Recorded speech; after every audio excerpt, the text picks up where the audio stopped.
आज हमारा देश भारत इस कोविड-19 पैंडेमिक की वजह से 3 महीने से लॉकडाउन में है। नियरली 1 करोड़ प्रवासी मजदूर अपने घर जा चुके हैं, बिना ये सोचे कि क्या वो कभी वापस लौट पाएंगे, कि क्या उन्हें अपने गांव या शहर में काम मिल पाएगा।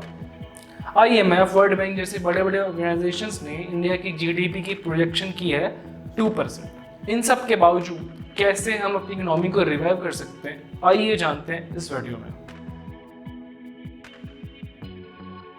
हमें चाइना से ये सीखना होगा कि कैसे चाइना 1970 में कृषि प्रधान देश से 2010 में एक वर्ल्ड पावर बन जाता है। इन जस्ट 45 इयर्स चाइना ने अपनी GDP की वर्ल्ड शेयर 5% से 20% कर दी। आज दुनिया की 40% प्रोडक्ट मेड इन चाइना होती है। ये सब शुरुआत हुई इन 1970 जब चाइना ने इकोनॉमिक रिफॉर्म्स की, all thanks to low labour cost. India में भी लेबर कॉस्ट काफी कम है, बट अफसोस इंडिया में ऐसे इकोनॉमिक रिफॉर्म्स नहीं हुए।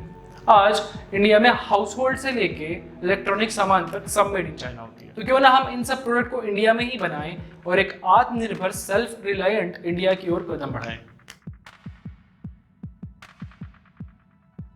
रिसेंटली इन 2020 चाइना में मैन्युफैक्चरिंग डिक्रीज हुई।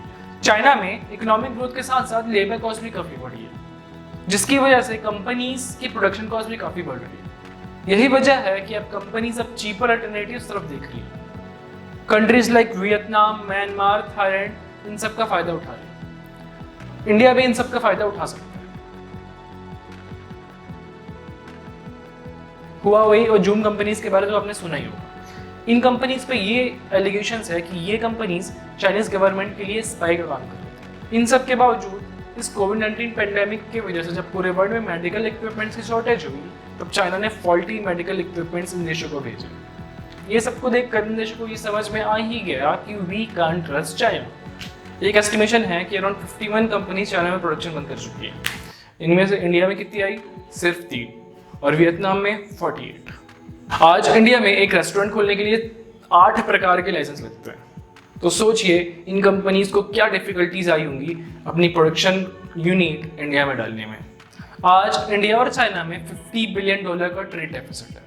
इसका मतलब ये है कि हम चाइना से इंपोर्ट तो करते हैं, पर एक्सपोर्ट बहुत कम। अगर हम चाहते हैं कि हमारी 100% प्रोडक्ट मेड इन इंडिया हो, तो हमें अपनी सप्लाई चेन, इंफ्रास्ट्रक्चर और इकोनॉमी को डेवलप करना होगा। खैर, ये तो है हमारी गवर्नमेंट का काम।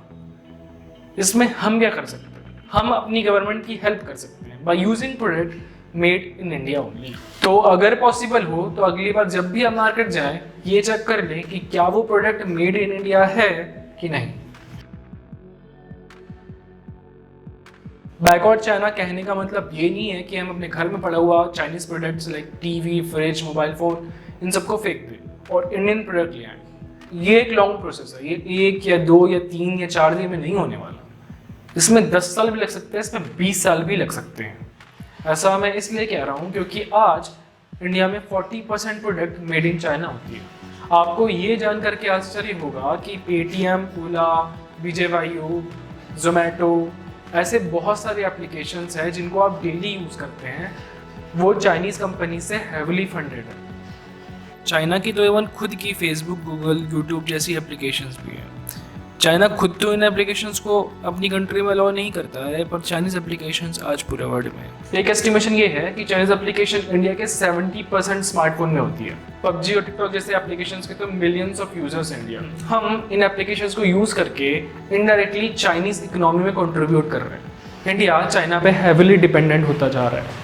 आज इंडिया के हर सेक्टर में 30 to 40% चाइनीज़ इन्वेस्टमेंट है।